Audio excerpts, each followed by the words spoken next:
Today's date, July 30th, 2022. I'm here at Moulton Field, Alabama, with President of the East Coast Chapter, Tuskegee Airmen Incorporated, Jerome Hodge, my friend and brother, someone who served about 20 years as a flight engineer with the U.S. Air Force. Jay, what does it feel like to be here?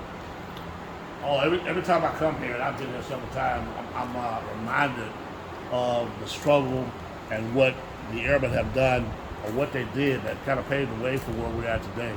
You know, they went to war, and they proved that they were the best of the best.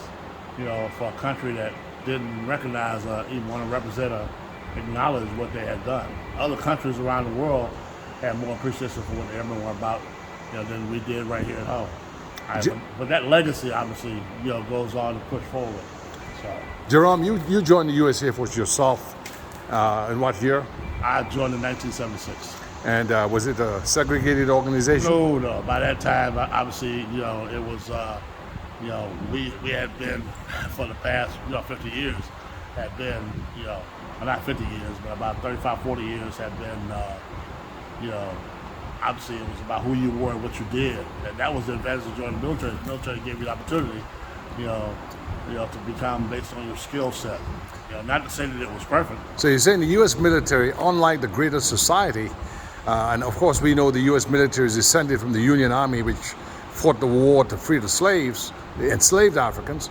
So you're saying the U.S. military had a higher degree of integration than the corporate private sector? Absolutely. In fact, the start of the integration was the U.S. military. And they actually led the way, for the majority. You look at, women in combat, the military, inclusion.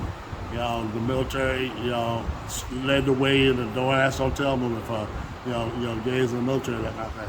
So the military has always been kind of a step ahead of the greater society when it comes to inclusion, right? And having the ability for being about who you are versus the color of your skin, those kinds of things. So by the time you came in 76, the military was integrated by executive order signed by President Truman, executive order 9981 in 1948. Right. So you already by that time had General Chappie James, who was a four-star general. Yep. You already by that time had General Benjamin O. Davis, who I think three-star. Mm-hmm. So there had been progress from the days of the Tuskegee Airmen in the 1940s. Right, absolutely. Not to mention, we still had issues because you were going through a turmoil.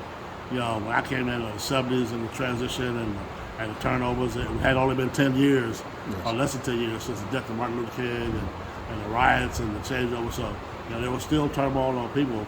But the military still, again, was ahead. Way ahead. And Jay, just so I can capture this, right now you are the president of the largest Tuskegee Airmen Association in the world, the most well-resourced, largest chapter, first chapter, started in 1973 as the East Coast Chapter Tuskegee Airmen. And why were we down here today in Alabama? Well, we were here today because we were through your leadership, the association with Genesis and Hodge Motor Company. They donated $25,000 to our youth and aviation program, and so we were here just a few miles away to accept the check for that donation and to work with them, hopefully on continuing, their support for the East Coast Tuskegee Airmen. In the future, we'll be working on that. But while we're here, we said we're close enough that we need to come check out the museum. Indeed. Well, Jay, we just want to thank you for your leadership, and we want to thank all those who make the Tuskegee Airmen associations nationwide, worldwide successful as we promote heritage preservation and science, technology, engineering, and mathematics in our communities so that our young ones can have that competence in aviation, aerospace science. Absolutely. Thank you so much.